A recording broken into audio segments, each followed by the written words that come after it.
Las columnas lucen más robustas y equilibradas. El abombamiento es sutil, casi imperceptible para el ojo no entrenado, pero suficiente para generar un efecto estético de perfección. Además de embellecer, proporciona una sensación de fuerza contenida, como si la columna se contrajera levemente bajo el peso. Se observa más claramente en el orden dórico, aunque se aplicó en otros órdenes clásicos. El aumento del diámetro normalmente está en el tercio inferior o medio, y la columna se adelgaza hacia el capitel, otorgando al conjunto equilibrio y vitalidad, evitando la rigidez geométrica. Tenemos aquí dos ejemplos prototípicos. La referencialidad es principio y fundamento. En un edificio, si los cimientos no están bien establecidos, ¿qué podemos levantar?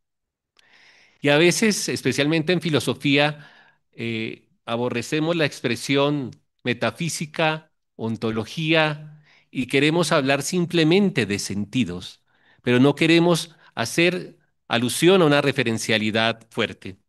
Incluso en esa misma dialogicidad que se dio entre la ontología de Gianni Bátimo y la del doctor Mauricio Beuchot, pues se estableció esa clara distinción. ¿Qué es una ontología débil? Es como si yo dijera, en vez de concreto y gravilla, utilicemos vidrio, utilicemos icopor y levantemos un gran edificio, ¿no? El principio y fundamento tiene que ser fuerte, pero que no es una fuerza que avasalla, es una fuerza que sostiene, es una fuerza que proyecta. Y es allí en donde esta dialéctica analógica va expresando este elemento de correlación entre la referencialidad y el sentido. La filosofía posmoderna muestra elementos muy fructíferos de sentido, hasta el punto que hemos caído en una especie de voluntarismo, en una especie de volitismo, en donde lo que me viene bien son los afectos, en donde me viene bien es cierto reduccionismo a lo que me resulta más inmediato. Aquí la dialéctica lo que pretende preguntarse es, bueno, mis afectos son tan fuertes que pueden sostener el edificio de mi humanidad. Mis afectos son tan fuertes que permanecen incluso en los momentos de crisis, porque aquí hay un elemento que es importante. Se nos hablaba durante toda la sesión de diferentes perspectivas culturales. Nos ascribimos a una cultura, pero una cosa que debemos de tener clara es la finitud del ser humano. Somos seres finitos, somos seres falibles, somos seres que fallamos. Y por ende, no hay culturas perfectas. Si yo parto de que la cultura a la que estoy adscrito es perfecta y no necesita nada de otra, entonces no he comprendido la falibilidad, la vulnerabilidad de mi cultura.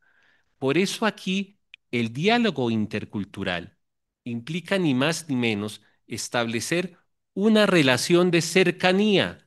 A lo largo de las sesiones hemos escuchado multiculturalidad, interculturalidad, transculturalidad. Y pues a veces uno se hace líos también con cómo se da esa transición cultural. Yo puedo decirme aquí, como dice Lech Walesa, soy católico, pero ¿qué es eso? ¿Qué es pertenecer a una tradición católica? ¿Qué es suscribirme a una tradición católica? Incluso yo puedo tener perfectamente clara la referencialidad, cómo portarme, tener los modelos, ¿no? Tenemos paradigmas en la Iglesia Católica, ¿sí? Por el heroísmo de sus virtudes, por su capacidad de enseñar, por su amor, por su entrega, bueno, lo que sea.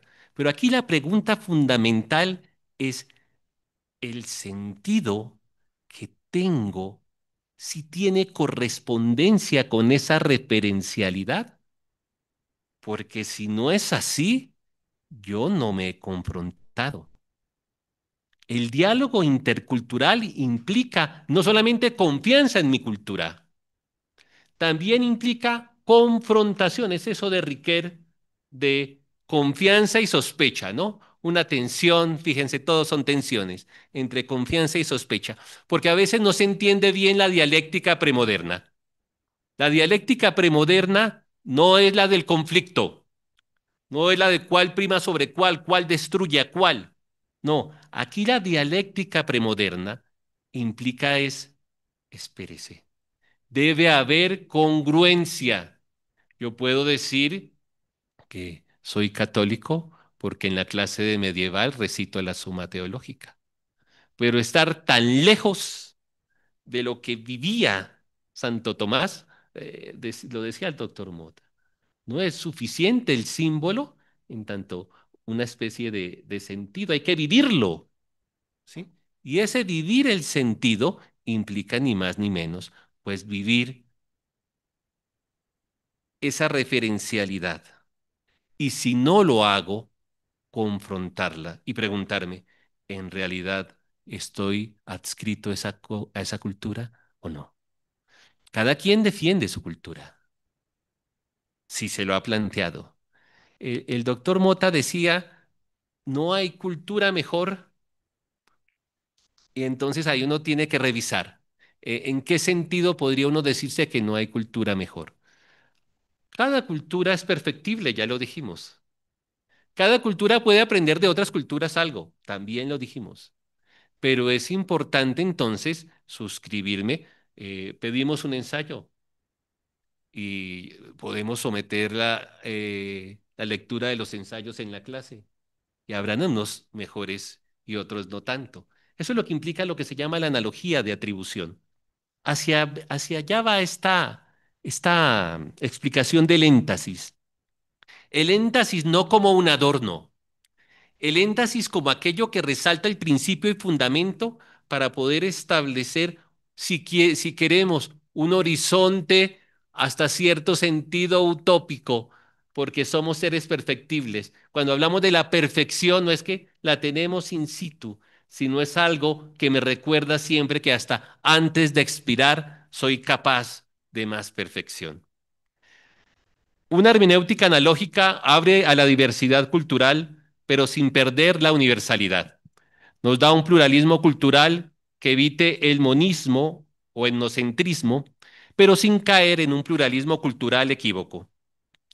La cultura, así en términos generales, podría hablarse en cuatro sentidos, no es algo exhaustivo, es más lo que hacen los antropólogos: cultura como folclore, cultura como cultivo de espíritu, cultura como etnia, cultura como diferencia que describe grupos que eligen características comunes, etcétera, etcétera. Si recordamos que la noción de cultura proviene de colere, cultivar, veremos que primariamente alude a una adaptación a la naturaleza. Sí que se combate esta noción. No se quiere escuchar hablar de naturaleza, como si nada permanece, pero cuando me enfermo, pues ahí sale la naturaleza, ¿sí? Cuando el corazón se me acelera, brota la naturaleza. Cuando sufro de baricardia, brota la naturaleza. Es que no la puedo negar, porque es algo que está allí. No podemos eh, quedarnos únicamente con el devenir, porque el devenir se da en algo que permanece. Mi mismidad, cuando se habla de esa tensión, mismidad, alteridad. Claro, mi mismidad no es estática, pero el yo permanece y hay una varianza en términos de vivencias que me afectan, que me generan crisis, pero que también me pueden llevar a una condición de perfectibilidad. Entonces, es ese elemento el que nosotros desde la dialéctica analógica queremos rescatar. Si yo pienso al ser humano desde la sola naturaleza, eso es un reduccionismo. O sea, me quedo con la referencialidad. Si yo la pienso solo desde la cultura, entonces solo busco sentido. Y queda el ser humano, decimos en Colombia, mocho, ustedes sí me entienden, queda mocho. ¿Qué es mocho? Reducido a lo que no es. Una de las grandes herencias fatídicas de la modernidad es reducir a la parte el todo. Y si queremos hablar de cultura, hemos de remitirnos también a esa condición tal vez muy medieval del ser humano, no el hombre como microcosmos, ¿no? Pero también algo que hace referencia allí, el hombre como imago Dei e imago mundi tensados. Clifford Geertz define la cultura como un sistema compartido de significaciones y sobre todo de símbolos. Aquí cabe señalar la distinción entre signo y símbolo. Los signos son directos, nos llevan a sus significados más o menos precisos. En cambio, los símbolos nos llevan a múltiples significados más o menos imprecisos. Así, los signos culturales pueden ser las instituciones y los símbolos culturales pueden ser los mitos y ritos que las acompañan. Así se combinan la ciencia y el mito en la cultura. Mas, para que no se quede en la sola univocidad de las ciencias, ni en la sola equivocidad de los mitos y narrativas, se requiere una dialéctica analógica que les dé mediación y equilibrio. Otra cosa que ocurre. Abordar las cuestiones, las problemáticas de la cultura meramente desde las narrativas. O sea, si se llega a decir algo que vaya más allá de las narrativas, tenemos problemas.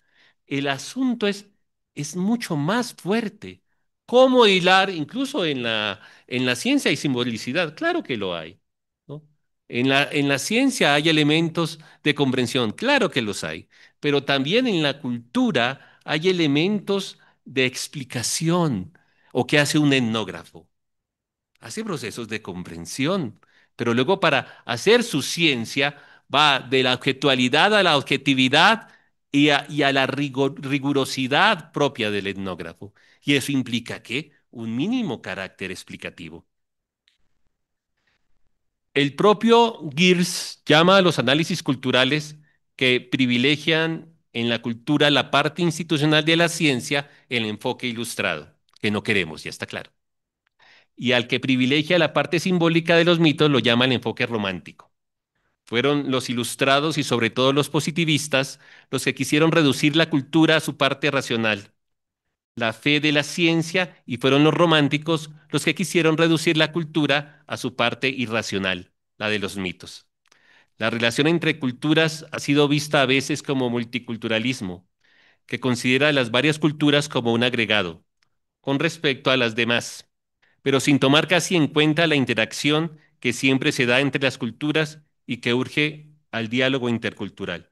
Voy a llevar esto a lo que vivimos en las universidades. Pensemos la disciplina a la que estamos adscrita como una cultura.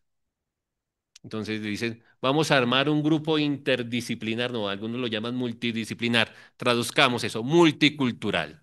Cuando yo entro a una universidad a estudiar filosofía, adquiero una cultura, la del filósofo, un modo de pensar, unos términos, unos modos de concebir la realidad que están enmarcados en un objeto, en un modo de abordar problemas, en un modo de ir corriendo la frontera del conocimiento.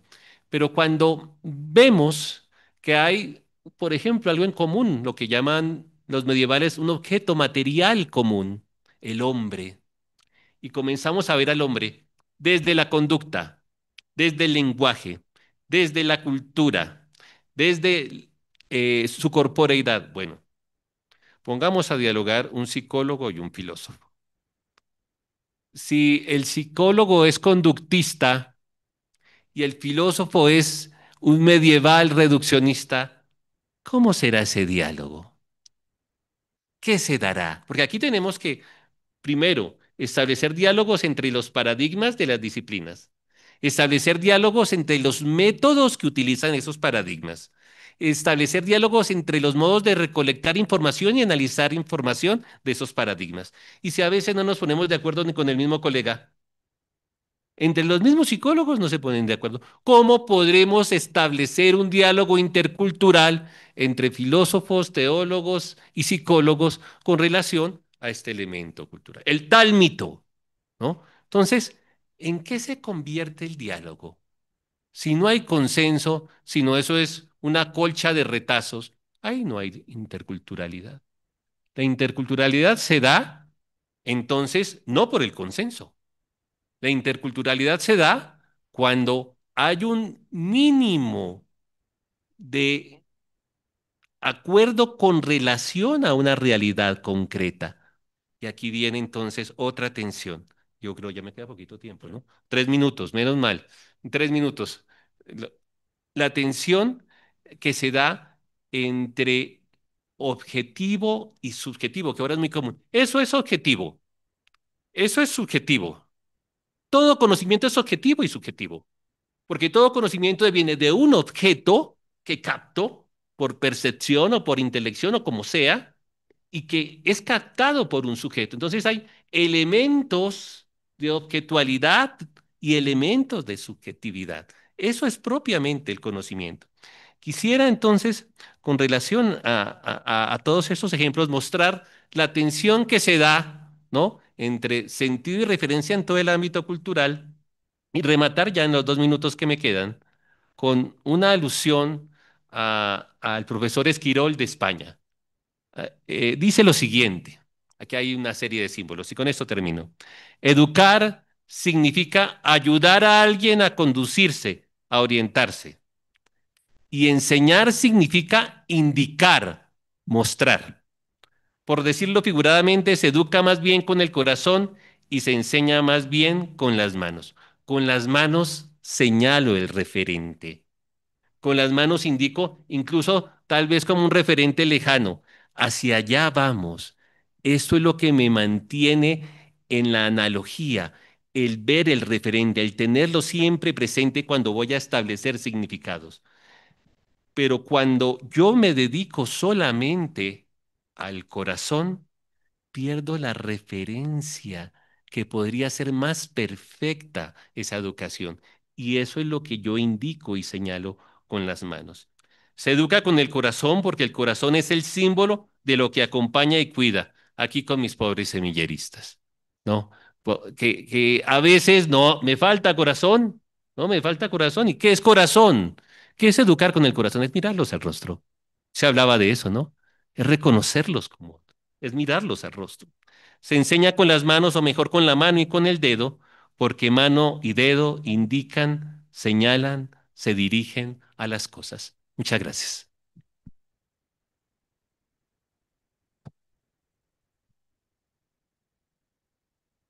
Bueno, con esto terminamos nuestras tres ponencias y pasamos al momento de las preguntas. No sé si alguien quiere hacer una pregunta. Por allá tenemos a la doctora Tania.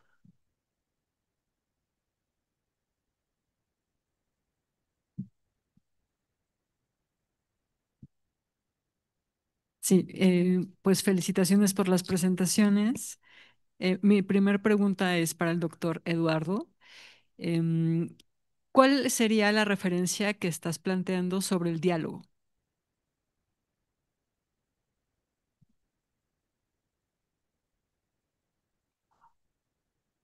Identidad y referencia. Todo diálogo implica eso. Se explicaba ayer que es en Heráclito que surge la dialéctica analógica, ¿no? Con el mito de la llama y el leño y el arco y la lira. Y de allí nosotros podemos recorrer entonces este elemento. Si yo voy a dialogar solamente desde el sentido, tengo una dificultad. Si yo voy a dialogar solamente desde la referencialidad, tengo otra dificultad.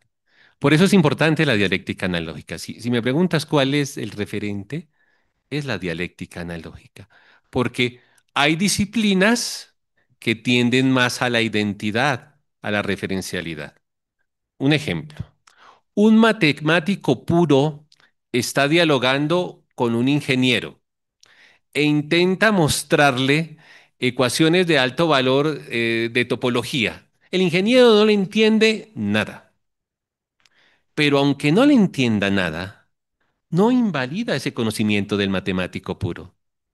Pero también si el matemático no encuentra plausible y sumamente necesario lo que hace el ingeniero, no hay puentes, no hay vías, no hay todo esto que nosotros tenemos. Entonces, aquí en estos ejemplos concretos, es donde nosotros nos vamos dando cuenta que para un diálogo yo tengo que darme cuenta, ¿yo hacia qué tiendo? ¿Hacia lo unívoco o hacia lo equívoco? ¿Hacia la identidad o hacia la diferencia? ¿A qué tiendo? Sí, yo no escucho, no acepto, no me detengo. Un segundo aspecto que está en esa misma línea, eso de sospecha y confianza. Si yo confío en mi cultura, hago un proceso de dialogicidad. ¿Y qué es esa dialogicidad? No es cómo te venzo a ti en los argumentos, es cómo juntos en el diálogo hacemos emerger la comprensión de lo que estamos abordando. Eso lo retoma Gadamer de manera maravillosa. Yo no me acuerdo si fue en un debate con Derrida o con Deleuze, que estaba Gadamer, ¿no? Y uno de los dos, Gadamer se quedó ahí sentado y uno se fue y lo dejó ahí hablando con la palabra. Luego muere Gadamer en el 2002. Lástima que este diálogo quedó inconcluso. ¿De qué hablas? Nunca se sentó. Entonces, esta dialéctica, como es de la complementariedad, ¿qué me demanda? Pues eso que hizo Gadamer. Gadamer estuvo dispuesto al diálogo. No se fue, no se molestó, no se puso furioso, lo esperó. Aquí viene entonces una connotación que es importante. Todo este tipo de elementos me implican cómo los contrarios se complementan, pero aquí tengo que hacer yo una aclaración. Los contrarios no son esto. Lo contrario de cobarde es temerario, ¿no? Esos son dos vicios. Entonces, un día es algo cobarde y el otro día es algo temerario y entonces ahí empato, peco y rezo y la cosa queda saldada. Entonces he hecho una tensión entre contrarios. No, se habla de contrarios en términos que tienen cierta connotación ontológica. Y entonces ahí yo ya puedo entender. Ese diálogo exige entonces no como yo venzo a la doctora Tania, sino como en el diálogo con la doctora Tania. Juntos, en ese tensar, incluso prejuicios, precomprensiones o lo que alcanzamos a atisbar en el diálogo, hemos comprendido juntos. Y aquí ya no importa quién dijo qué, sino aquí lo que importa es cómo la comprensión emergió en ese tensar dialógico. Si tomamos eso como una referencia, ¿no? Eh, en el ámbito formativo formal, tendríamos, como al inicio señalabas, una parte que requiere de cierto marco normativo para ser transmitido, ¿no? Del conocimiento, y que no necesariamente es susceptible de modo inmediato a un juego en la interpretación o una apertura. Digamos que hay conocimiento que se transmite y que tiene cierta fijeza. ¿Sí? No sé, la tabla periódica, por ejemplo, y podríamos nombrar varias. O sea, no es la única ni tampoco de las llamadas ciencias duras, ¿no? O sea, hay muchas más. Por ejemplo, la mortalidad. O sea, no es susceptible a que la neguemos. Es, ¿sí? Desde esas coordenadas, habría como una disposición en ciertos espacios en la formación para que se propicie una actitud que esté centrada por una disposición a la escucha que sea mucho más prudencial, ¿sí? Y que esté abierta al intercambio en el que tú dejas algo y yo también. Y entonces accedemos a otra comprensión, ¿sí? Pero no en el otro lado, digamos, ¿no? Lo que le pasó a Gadamer. Bueno, lo que pasa es que ese escenario sí es específico, ¿no? Porque ese escenario no es la tabla periódica. O sea, estaban planteándose un diálogo sobre elementos que tendían y lo hicieron a, digamos, como afectar a uno de los interlocutores más que al otro, ¿no? O sea, más bien en el ámbito formativo universitario, por ejemplo, una de las dificultades que se presenta para esta propuesta es que no la mayor parte del tiempo estamos sobre ese escenario, sino que hay referencias que se tienen que transmitir y que son referencias así. O sea, es así. Incluso procesos que tienen que ver con la institucionalización de que alguien atraviese la universidad, por ejemplo. O sea, procesos de evaluación, estas cosas, ¿no? Entonces, si consideramos eso, ¿no? Habría quizá una dificultad de facto en la hechura de la matrícula, ¿no? Eh, ¿Qué consideras tú sobre eso? Digamos, en términos más institucionales, ¿no? Una problemática que no atañe al ejercicio dialógico directamente, sino más bien a los espacios que son más propicios, aunque no son únicos, para que se presente. Acudiendo a la expresión de Clifford Geertz de signo símbolo, las instituciones expresaban precisamente este signo. Institucionalmente las reglas hay que cumplirlas. La clase va de tal a tal. Las horas son estas, los créditos son estos, el tiempo para entregar las notas es este y los trabajos hay que entregarlos así, ya está. Entonces, lo primero, ese es mi referente y es mi margen. Es el margen que yo tengo como profesor. Ahora, si un estudiante, como 2 horas 45 minutos para llegar a la clase, y llegó a la mitad de la clase, y hubo diálogo, me contó, y veo que sí que tengo que corroborar, ¿no? Recordemos, confianza y sospecha. Si solo confío, tengo problemas. Si solo sospecho, tengo problemas. Bueno, las dos, confianza y sospecha. ¿Qué haría? Tutorías. Pero eso implica un sacrificio de parte mía. O sea, si soy congruente con esto que hemos dicho, la hermenéutica analógica, la dialéctica analógica me va a implicar entonces de alguna manera, si es posible, elementos de tutorías. Otro aspecto que me ha pasado, que lo hacemos con el semillero. ¿Qué temas quedaron regulares? ¿Por qué no hacemos un curso gratuito así? ¿Por qué no hacemos un grupo de lectura asá? Porque eso sería la manera que dentro del margen, sin quebrantar la institucionalidad, pues obro en términos de esa relación eh, de confianza. Voy a dar otro ejemplo. Un profesor muy famoso en Colombia, mis connacionales lo recordarán, el doctor Guillermo Hoyos Vázquez, muy conocido. Todos lo queremos. Eh, Cuando al principio era así, ¿no? Era un león, ¿no? Pero él tenía un proceso de formación todos los jueves, indistintamente, durante 3 horas de lo que no podían comprender en las sesiones de clase. Ahí hay una apuesta de esta índole. Otra, él dejaba los cursos doctorales entrar a los estudiantes de maestría o de pregrado, o no era así. O sea, era una casa, era un hogar para nosotros, ¿no? Y es una manera analógica de entender que en la institucionalidad, pues me forza cosas en las que debo ser creativo. Incluso si alguien combatió la universidad de tercera generación fue Guillermo Hoyos Vázquez. Si alguien criticó a Bolonia, es que recuerdo cuando era muchachito, no existían los créditos.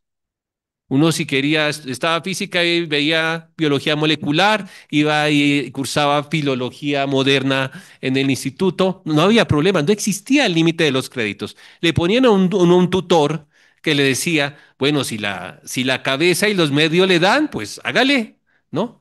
Pero el problema de los créditos, y cada vez se va volviendo más difícil, que no es de esta o aquella universidad, sino que viene de Bolonia, es política pública y aquí tenemos un problema. La política pública ha limitado el currículo y nosotros entonces debemos de utilizar la dialéctica analógica para buscar espacios otros para cultivar entonces este elemento formativo.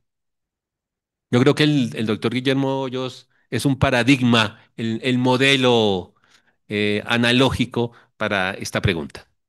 Muchas gracias.